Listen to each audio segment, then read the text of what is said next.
चलो भाई, यहाँ से हम लोग स्टार्ट कर रहे हैं अब एक नया जो है चैप्टर, जो कि हमारे पास है पीरियोडिक टेबल। आप लोगों ने ये याद रखना है कि पीरियोडिक टेबल एक इम्पॉर्टेंट टॉपिक हो सकता है आप लोगों के एमसीक्यूज के चैप्टर के लिए।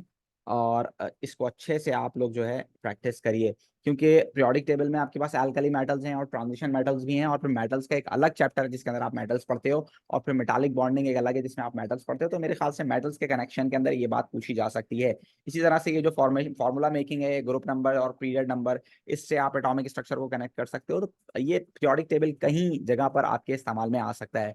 सो you need to keep remember कि यार ये टॉपिक इंपॉर्टेंट है। सही है भाई, स्टार्ट करते हैं। तो the question is over here, an ionic compound has a formula X3Y2 to which groups of the periodic table do X and Y belongs? So that's quite simple।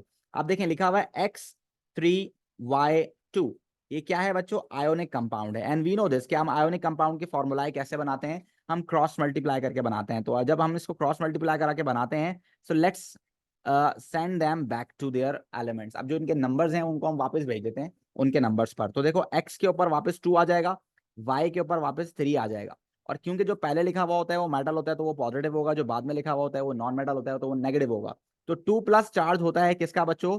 Group 2 का। और 3 minus charge होता है बच्चों किसका? Group 5 का। तो इस हिसाब से x हुआ ग्रुप 2 का और y हुआ ग्रुप 5 का। So the right answer for this MCQ would be C. ठीक है बच्चों, इसका राइट आंसर क्या होना चाहिए? इसका राइट आंसर होना चाहिए सी। कितना आसान सवाल है।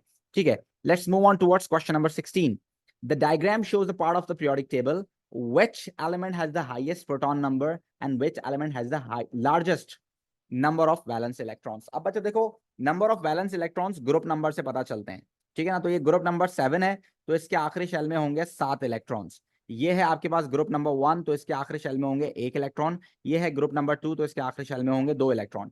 सो इट्स ऑब्वियस कि सबसे ज्यादा इलेक्ट्रॉन आखिरी शेल में क्लोरीन के पास हैं।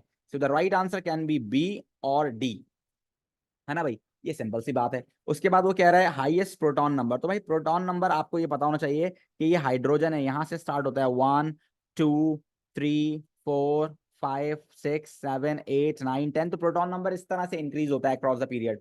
तो जब यहां आएंगे तो it has the highest one, लेकिन इट इज नॉट मेंशन। तो इस वक्त हमारे पास सबसे ज्यादा हाईएस्ट जो है फिर वो किसका हुआ बच्चों? कैल्शियम का, जो कि मेंशन है पीरियोडिक टेबल में। So the right answer for this MCQ would be B. सही है भाई। तो जैसे जैसे आप ऐसे ऐसे जाते रहोगे, तो जो सबसे राइट पे होगा और सबसे आखिरी में होगा, that would be having the highest proton number. ठीक है, और जो सबसे राइट पे होगा, चाहे वो ऊपर हो चाहे नीचे हो, उसके अंदर सबसे आखिरी शेल के इलेक्ट्रॉन सेम ही होंगे। ठीक है भाई, तो ये आपने याद रखनी है बात, बिल्कुल बेसिक सी बात है। आगे चलते हैं। So question number 17 is saying part of the periodic table is shown, the letter are not the symbol of the element, which statement about element is correct? V is more reactive than X। अब ये वही सवाल जो भी आपने पूछा जहां ने, तो वो इसी तरह के कोई सवाल यहां पर आ गया है। वो कह रहा है V is more reactive than X। So that is wrong. We know this. Down the group जब हम जाते हैं तो ग्रुप 1 में रिएक्टिविटी इंक्रीज होती है, तो ये नीचे वाले ज्यादा रिएक्टिव होंगे, ऊपर वाले कम रिएक्टिव होंगे। तो इस हिसाब से X is more reactive then V। तो this is wrong, this is non metal. So non metal में जब हम नीचे जाएंगे तो नीचे वाले आपके पास डिक्रीज यानी कि लेस रिएक्टिव होंगे, और ऊपर वाले आपके पास मोर रिएक्टिव होंगे। So you need to keep remember this. W is more reactive than Z, that would be the right answer. ठीक है ना भाई, ये आपके पास राइट आंसर होगा। उसके अलावा बोल रहा है Y is the same age group X। नहीं, X ये रहा, Y ये रहा, इनका ग्रुप चेंज है, 1 और 2 है। Z has the lower melting point than W। Z नीचे आ रहा है तो वॉलेटिलिटी डिक्रीज होती है ग्रुप 7 में, तो दैट इज ऑल्सो रॉन्ग, ये सॉलिड होगा। ठीक है ना? ये सॉरी, ये आपके पास फ्लोरीन है, तो फ्लोरीन गैशियस होता है, क्लोरीन गैशियस होता है, ये लिक्विड होगा, ये सॉलिड होगा। डाउन द ग्रुप इनकी स्टेट चेंज होती है, तो ये भी हो गया रॉन्ग बच्चों। तो the right answer for this MCQ would be B. आगे चलते हैं। अब ट्रांजिशन मेटल की केमिकल प्रॉपर्टीज और फिजिकल प्रॉपर्टीज आपको याद होनी चाहिए बहुत अच्छे से। They have high melting point, they have high density, they are hard.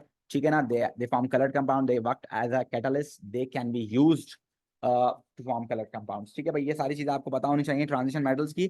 तो बड़े काम किए हैं ये इस पेपर में।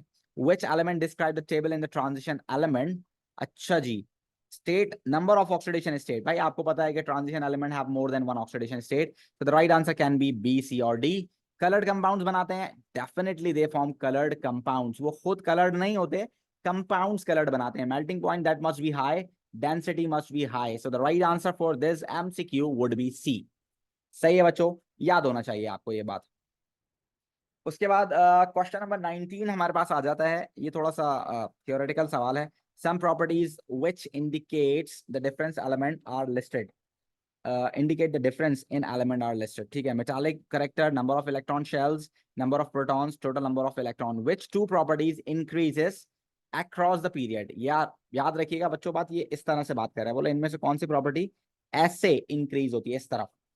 तो मेटालिक करेक्टर, यहां पर मेटल होते हैं, यहां पर नॉन मेटल्स होते हैं, तो मेटालिक करेक्टर तो डिक्रीज हो रहा है ना भाई, नॉन मेटल्स आ रहे हैं राइट हैंड साइड पर, नॉन मेटल्स थोड़ी नहीं आ रहे हैं, नॉन मेटल्स आ रहे हैं, तो ये डिक्रीज हो रहा है, तो ये तो नहीं हो सकता। Number of electron shells, number of electron shells तो ऐसे बढ़ते हैं नीचे की तरफ, है ना भाई, यहाँ तो इलेक्ट्रॉन्स बढ़ते हैं, तो नंबर ऑफ इलेक्ट्रॉन शेल्स भी नीचे बढ़ते हैं, राइट पे नहीं बढ़ते। Number of protons that is right, number of total electrons that is also right, so 3 and 4 are the thing that are increasing across the period from left to right. ठीक है भाई। उसके बाद कह रहा है 20 they are saying nickel is a transition element which property does it have. तो भाई निकल ट्रांजिशन मेटल है, तो क्या होना चाहिए, it should work as a catalyst, conduct electricity, तो कोई भी मेटल कर लेगा ना भाई, ये बात तो नहीं हुई। और it form coloured compound that is right, it has only one oxidation that is wrong, so D would be the right answer. तो स्पेसिफिक टू ट्रांजिशन मेटल है, आपने वो बात करनी है। ठीक है भाई। क्वेश्चन बस ये हो गया आपके पास, एनर्जेटिक्स के सवाल अब आ गए हैं, तो बच्चों इससे रिलेटेड कोई सवाल आप लोग पूछना चाहें तो आप लोग पूछ सकते हैं जी। कोई सवाल बच्चों, कोई सवाल आप लोग पूछना चाहें तो पूछ सकते हैं किसी से भी पीरियोडिक टेबल से रिलेटेड। जी बेटे अबीर क्या बोल रही हो? सर आप एक मिनट क्वेश्चन में 15 दिखा सकते हैं? मैंने 15 सही बेटे, से ये लीजिए। देख नहीं सकी।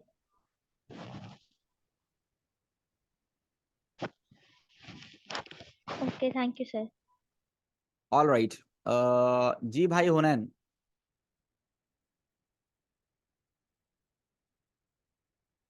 सर ये अभी लास्ट वाला निकल वाला जो सवाल करा है, हम्म, दिखाएंगे एक सेकंड ये। जी बेटा ये देख लीजिए।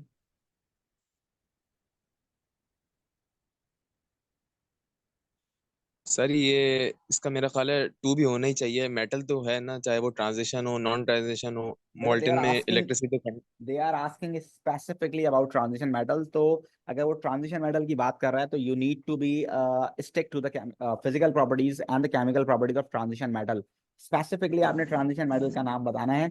इलेक्ट्रिसिटी कंडक्ट तो कोई भी मेटल कर सकता है ना, तो फिर वो ट्रांजिशन मेटल क्यों हुआ, राइट? इलेक्ट्रिसिटी तो कोई भी मेटल कंडक्ट कर सकता है, तो उसमें फिर ट्रांजिशन मेटल वाली बात थोड़ी हुई ना। अगर आपको याद हो, मैंने फिजिकल प्रॉपर्टीज में लिखवाया था जर्नल फिजिकल प्रॉपर्टीज और टिपिकल फिजिकल प्रॉपर्टीज, तो जर्नल वाली की बात नहीं करेंगे हम। दे आर आस्किंग हमें कैसे पता चला कि निकल ट्रांजिशन मेटल है, तो उसके लिए 1 और 3 है खाली, है ना भाई? सही है, ठीक है। तो ये इसमें एक छोटी सी टेक्निक है जी। और किसी का कोई सवाल? No question?